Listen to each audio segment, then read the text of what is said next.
दुनिया के कुछ राज ऐसे हैं जो समय के साथ पुराने तो होते गए, लेकिन उनका जवाब आज तक नहीं मिला। कभी एक ऐसी किताब जो एक अजीबोगरीब भाषा में लिखी गई जो आज तक किसी को समझ नहीं आई, और समंदर में एक ऐसा कंप्यूटर मिला जो हजारों साल पुराना हो, और कभी ऐसे पत्थर जो इंसान की समझ से परे हैं। तो सवाल ये है, क्या ये सब सिर्फ इतिहास की गलतियां हैं, या फिर एक ऐसा सच जिसे इंसान समझने के लिए तैयार ही नहीं? आज हम चलेंगे एक ऐसे सफर पर जहां हम दुनिया के सबसे रहस्यमय राजों को एक्सप्लोर करेंगे, ऐसी चीजें जिनका जवाब आज तक किसी के पास नहीं। दोस्तों, अगर आपने अभी तक हमारे इस चैनल को सब्सक्राइब नहीं किया है तो जरूर सब्सक्राइब कर लें, क्योंकि आपके एक सब्सक्राइब से हमें बहुत मोटिवेशन मिलता है और हम आपके लिए ऐसी और वीडियोस बनाते रहेंगे। तो चलिए शुरू करते हैं पहले रहस्यमय राज से, जो है वॉयनेज मैन्युस्क्रिप्ट। एक ऐसी किताब जिसमें दुनिया के नियम ही उल्टे लगते हैं। सोचो, तुम्हें एक किताब मिलती है जो एक अननोन लैंग्वेज में लिखी हो, जिसमें अजीबोगरीब पौधों की तस्वीरें बनाई गई हों, और जिसका मतलब समझने की कोशिश में दुनिया के जाने माने साइंटिस्ट्स भी फेल हो गए हों। यही है वॉयनेज मैन्युस्क्रिप्ट, दुनिया की सबसे रहस्यमय किताब। 1912 में एक रेयर बुक्स डीलर विल्फ्रेड वॉयनेज को यह किताब इटली के एक पुराने मोनेस्ट्री से मिली थी। इस किताब के अंदर 240 से ज्यादा पेज हैं, पर आज भी कुछ पेज मिसिंग हैं। रेडियोकार्बन डेटिंग के बाद साइंटिस्ट्स ने कंफर्म किया कि यह किताब साल 1400 से 1440 के बीच लिखी गई थी, यानी लगभग 600 साल पुरानी है। पर असली रहस्य शुरू होता है इसके कंटेंट से। आखिर किताब के अंदर क्या है, आइए जानते हैं। हर पेज पर एक अननोन स्क्रिप्ट लिखा हुआ है। ये लैंग्वेज दुनिया के किसी भी कल्चर, किसी भी सिविलाइजेशन से मैच नहीं करती। इसमें ऐसे सिंबल्स और अल्फाबेट्स हैं जो इंसान ने कभी पहले नहीं देखे, और तस्वीरें कुछ अजीब और अनोखे पौधों की बनाई गई हैं जो रियलिटी में कहीं मौजूद ही नहीं। कुछ पेजेस पर एस्ट्रोलॉजिकल डायग्राम्स हैं, ऐसे स्टार्स और गैलेक्सीज जो मिडीवल यूरोप के लोग जानते ही नहीं थे। सबसे हैरान करने वाली बात, कुछ इलस्ट्रेशंस में naked women strange green liquid में स्नान करती हुई दिखाई गई हैं, जिनके आसपास ट्यूब और पाइप्स जैसी चीजें बनी हैं, जैसे किसी अननोन टेक्नोलॉजी का स्केच हो। कुछ लोग मानते हैं कि यह किताब एक एलियन सिविलाइजेशन का मैसेज है जो हम समझ नहीं पा रहे, और कुछ लोग मानते हैं शायद ये एक ऐसी एंशिएंट सभ्यता का रिकॉर्ड है जो खत्म हो गई और उसकी लैंग्वेज हमारे लिए हमेशा के लिए खो गई। कुछ हिस्टोरियंस कहते हैं कि शायद ये एक मेडिवल मेडिकल गाइड है जो विमेन्स हेल्थ और हर्बल मेडिसिन पर लिखी गई थी, पर अगर ऐसा होता तो लैंग्वेज डिकोड हो जाती। कुछ एक्सपर्ट्स बोलते हैं कि शायद ये एक फेक मैन्युस्क्रिप्ट है जो मिडीवल जमाने में पैसा बनाने के लिए लिखी गई। पर सवाल उठता है, एक फेक किताब में इतना कॉम्प्लेक्स लैंग्वेज और सिस्टमैटिक सिंबल्स क्यों लिखे जाते? 100 साल से ज्यादा हो गए, पर इस किताब का कोड अब तक ब्रेक नहीं हुआ। आर्टिफिशियल इंटेलिजेंस और मॉडर्न क्रिप्टोग्राफी के बावजूद वॉयनेज मैन्युस्क्रिप्ट एक अनसॉल्व्ड पजल है। और सबसे बड़ी बात, हर पेज देखने पर लगता है जैसे इसमें कोई हिडन नॉलेज है जो इंसान से छुपाया गया हो, जैसे ये किताब किसी और दुनिया की साइंस हो। Number 2, Nazca lines. सोचो, एक ऐसा रेगिस्तान जहां मिट्टी और पत्थर के बीच जमीन पर खींचे गए लकीरों से इतने बड़े बड़े डिजाइन्स बने हैं कि उन्हें सिर्फ आसमान से ही देखा जा सकता है। ये हैं नाज़का लाइंस जो पेरू के नाज़का डेजर्ट में पाए गए हैं। जमीन पर चलने वाले इंसान को ये लाइंस बस रैंडम और अजीब सी खुदाई लगती हैं, लेकिन जब 1930 के आसपास पहली बार एयरप्लेन्स ने नाज़का के रेगिस्तान के ऊपर से उड़ान भरी तो उन्होंने एक हैरतअंगेज खुलासा किया। वहां पूरे डेजर्ट में 300 से ज्यादा जियोमेट्रिकल शेप्स, एनिमल्स और मिस्टीरियस फिगर्स बने हुए थे। सोचो, किसी ने एक इंसान की शक्ल, एक मंकी, एक जायंट हमिंगबर्ड और एक स्पाइडर रेगिस्तान की जमीन पर खींच दिए, और वो भी इतने बड़े स्केल पर कि उन्हें सिर्फ आसमान से ही समझा जा सकता है। ये लाइंस नाज़का सिविलाइजेशन 200 BCEE से 600 CEE के लोगों ने बनाई थी। रेगिस्तान की अपर लेयर एक तरह की रेडिश ब्राउन मिट्टी से भरी है। अगर इस लेयर को हटा दिया जाए तो नीचे से एक हल्का ग्रे व्हाइट सरफेस निकलता है। नाज़का के लोगों ने इसी सरफेस को एक्सपोज करके लाइंस बनाई। लेकिन सवाल यह है, इतने बड़े और परफेक्ट डिजाइन्स उन्होंने बनाए कैसे? उस टाइम कोई ड्रोन नहीं था, कोई एयरप्लेन नहीं था। जमीन पर खड़े होकर इंसान को कभी समझ ही नहीं आता कि पूरा डिजाइन क्या बन रहा है। कई स्कॉलर्स कहते हैं कि नाज़का लाइंस एक तरह का एस्ट्रोनॉमिकल कैलेंडर थी। ये फिगर्स स्टार्स, कॉन्स्टलेशंस और सोल्स्टिस के टाइम अलाइन होते हैं। मतलब शायद उनका रिलेशन आसमान के तारे और प्लैनेटरी साइकिल्स से था। एक थ्योरी के मुताबिक ये लाइंस एक तरह की सेरेमोनियल पाथवेज थी। मतलब लोग इन पर चलकर रिचुअल्स करते थे, शायद पानी के लिए प्रेयर्स, क्योंकि नाज़का एक बहुत सूखा एरिया है। सबसे पॉपुलर और थ्रिल वाली थ्योरी ये है कि ये लाइंस किसी एलियन सिविलाइजेशन के लिए बनाई गई थी, एक तरह के लैंडिंग मार्क्स, जिससे वो आसमान से आइडेंटिफाई कर सके। क्योंकि उस तरह की स्केल और परफेक्शन बनाना इंसान के लिए उस टाइम ऑलमोस्ट इम्पॉसिबल लगता था। कुछ एक्सपर्ट्स कहते हैं कि ये एक तरह का अंडरग्राउंड वाटर मैप था। नाज़का के लोग शायद दिखाना चाहते थे कि कौन से एरियाज के नीचे पानी अवेलेबल है। नाज़का लाइंस आज भी वैसे ही सेफ हैं जैसे 2000 साल पहले बनाए गए थे। रेगिस्तान का ड्राई क्लाइमेट और विंड्स की कमी की वजह से ये लकीरें कभी मिटती नहीं। यूनेस्को ने इन्हें वर्ल्ड हेरिटेज साइट डिक्लेयर किया, लेकिन मिस्ट्री अब तक वही की वही है। क्या ये डिवाइन प्रेयर्स थी, एक कैलेंडर था, या फिर एलियंस के लिए मैसेज? सोचो, एक पूरा सिविलाइजेशन ऐसे डिजाइन्स बनाता है जो खुद जमीन से कभी देख ही नहीं सकता। मतलब उन्होंने ये किसके लिए बनाया था? Number 3, pyramids of Giza. सोचो, एक ऐसा स्थान जो हजारों सालों से दुनिया के सबसे बड़े राज अपने अंदर छुपाए बैठा है। गीजा के पिरामिड्स। ये पिरामिड्स सिर्फ एक मकबरा या आर्किटेक्चर का कमाल नहीं है, बल्कि एक अनसॉल्व्ड मिस्ट्री का समुद्र है।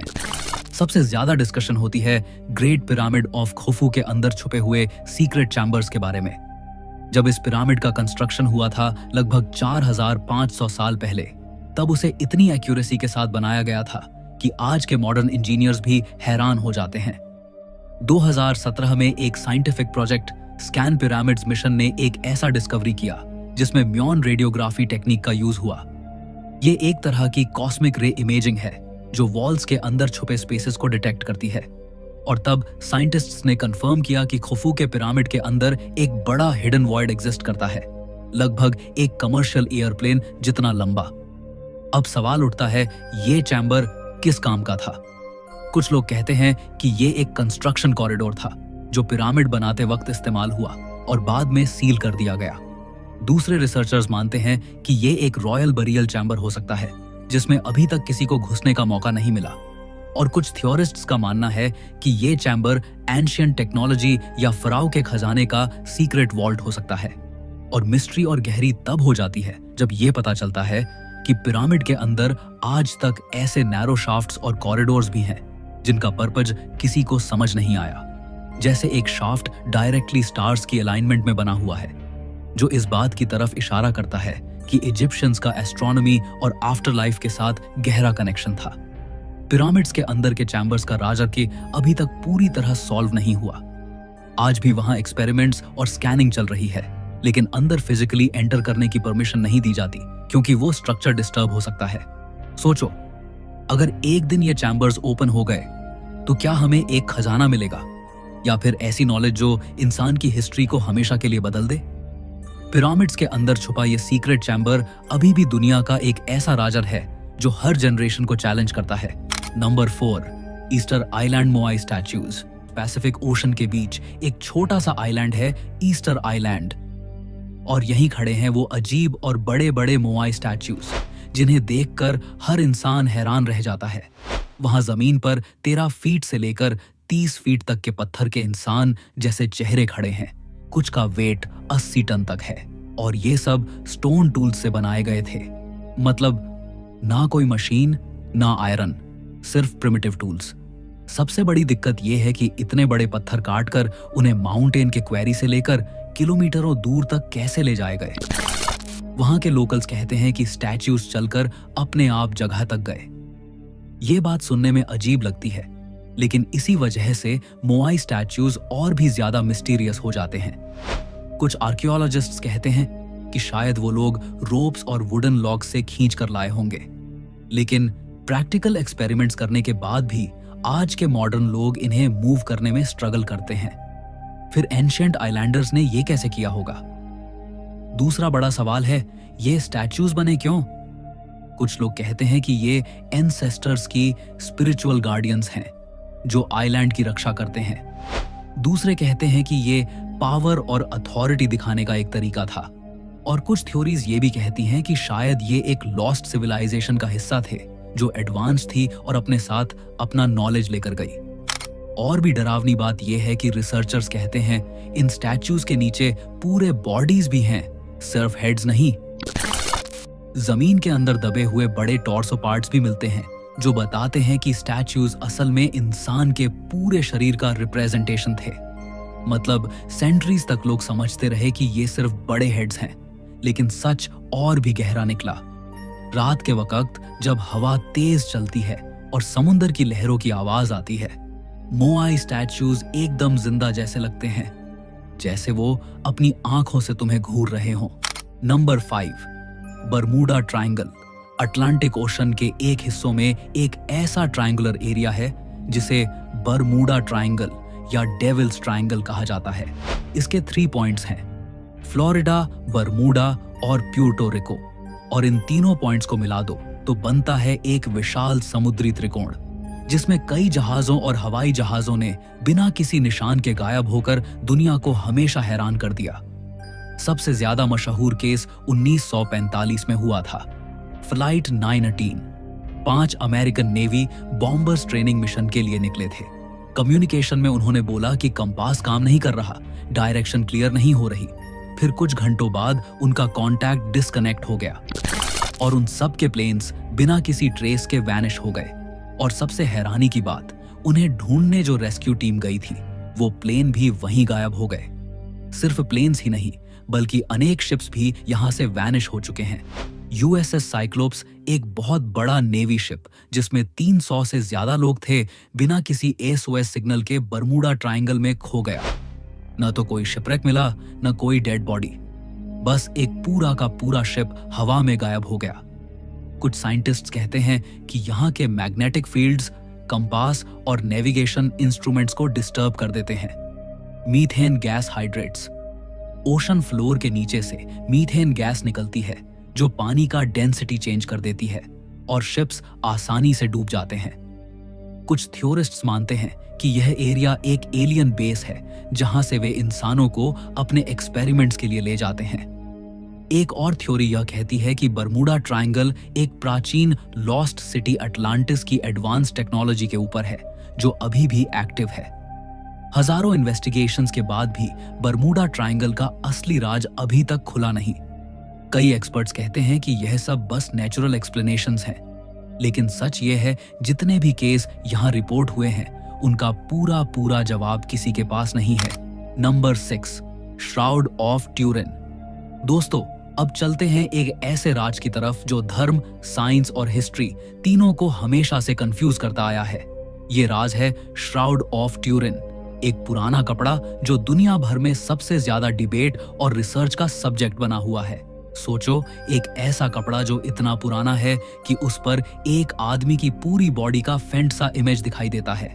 ये कपड़ा इटली के ट्यूरिन शहर में रखा गया है और इसी वजह से इसे श्राउड ऑफ ट्यूरिन कहा जाता है। बहुत से लोग मानते हैं कि ये वही कपड़ा है जिसमें जीसस क्राइस्ट को उनकी डेथ के बाद लपेटा गया था। इस श्राउड पर एक लंबे दाढ़ी वाले आदमी की पूरी बॉडी की आउटलाइन नजर आती है, जैसे किसी ने फोटो खींचकर कपड़े पर छाप दी हो। उस इमेज में आदमी के चेहरे, हाथ, पैर और पीठ तक के निशान दिखते हैं।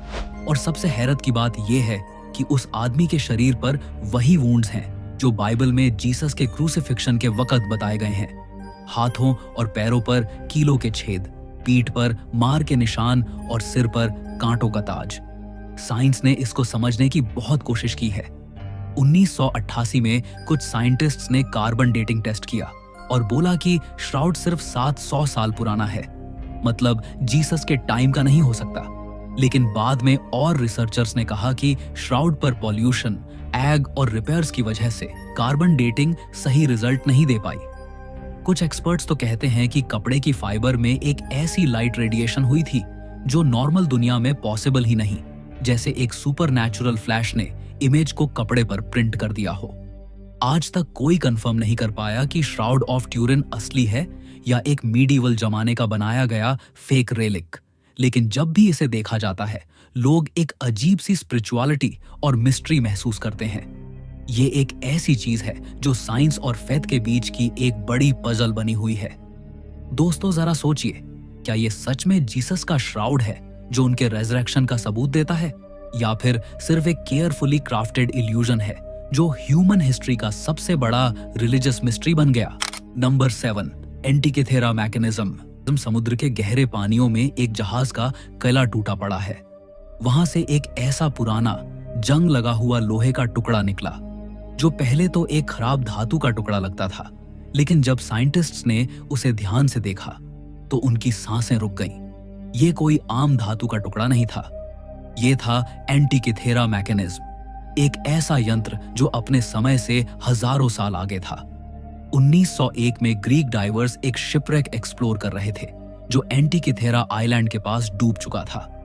वहां उन्हें गोल्ड, स्टैच्यूज और ऑर्नामेंट्स मिले, लेकिन सबसे बड़ी डिस्कवरी थी एक रस्टेड गियर मशीन। पहले आर्कियोलॉजिस्ट्स को लगा ये बस एक टूटा हुआ एस्ट्रोलॉजिकल इंस्ट्रूमेंट है, लेकिन जैसे जैसे रिसर्च हुई पता चला कि ये तो एक इनक्रेडिबल मशीन है जो 2000 साल पुरानी है। इसमें छोटे छोटे गियर्स, व्हील्स और डायल्स लगे हुए थे, बिल्कुल एक मॉडर्न क्लॉक की तरह। रिसर्च के बाद पता चला कि ये मैकेनिज्म सूरज, चांद और ग्रहों की गति कैलकुलेट कर सकता था, ग्रहण प्रिडिक्ट कर सकता था, यहां तक कि ओलंपिक गेम्स की डेट्स भी बताता था। सोचो, 2000 साल पहले एक मशीन जो आज के कंप्यूटर जैसा काम करती थी, कैसे बनाया होगा? ये सबसे बड़ी मिस्ट्री है। उस दौर 100 BCE में ऐसी टेक्नोलॉजी होने का कोई रिकॉर्ड नहीं है। मेटल गियर्स का इतना एडवांस डिजाइन बनाने के लिए प्रीसाइज टूल्स चाहिए होते हैं जो तब के लोगों के पास थे ही नहीं। कुछ एक्सपर्ट्स कहते हैं कि शायद लॉस्ट एंशिएंट सिविलाइजेशन या किसी अननोन जीनियस ने यह बनाया होगा। एक्सरे इमेजिंग और 3D स्कैन्स के बाद साइंटिस्ट्स ने कंफर्म किया है कि मैकेनिज्म में 37 गियर्स थे। ये एक तरह का एनालॉग कंप्यूटर था जो स्पेस और टाइम को कैलकुलेट करता था। लेकिन एक सवाल अभी भी जिंदा है, अगर 2000 साल पहले ये टेक्नोलॉजी एग्जिस्ट करती थी तो बाकी दुनिया को उसके बारे में कुछ पता क्यों नहीं चला? और फिर वो नॉलेज अचानक गायब कैसे हो गई? कुछ लोग मानते हैं कि एंटिकेथेरा मैकेनिज्म प्रूफ है कि एंशिएंट एलियंस ने ह्यूमंस को टेक्नोलॉजी दी थी। दूसरे कहते हैं कि ये अटलांटिस जैसी खोई हुई सिविलाइजेशन की एक छोड़ी हुई निशानी है। जो भी सच हो, एक बात तय है, एंटिकेथेरा मैकेनिज्म हमेशा एक ऐसी पहेली बनी रहेगी जो हमें बताती है कि हमारी हिस्ट्री उतनी सिंपल नहीं है जितनी हमें सिखाई गई है। दोस्तों, मिलते हैं अगली वीडियो में एक और रहस्यमय राज के साथ। आपने अभी तक हमारे इस चैनल को सब्सक्राइब नहीं किया है तो जरूर सब्सक्राइब कर लें।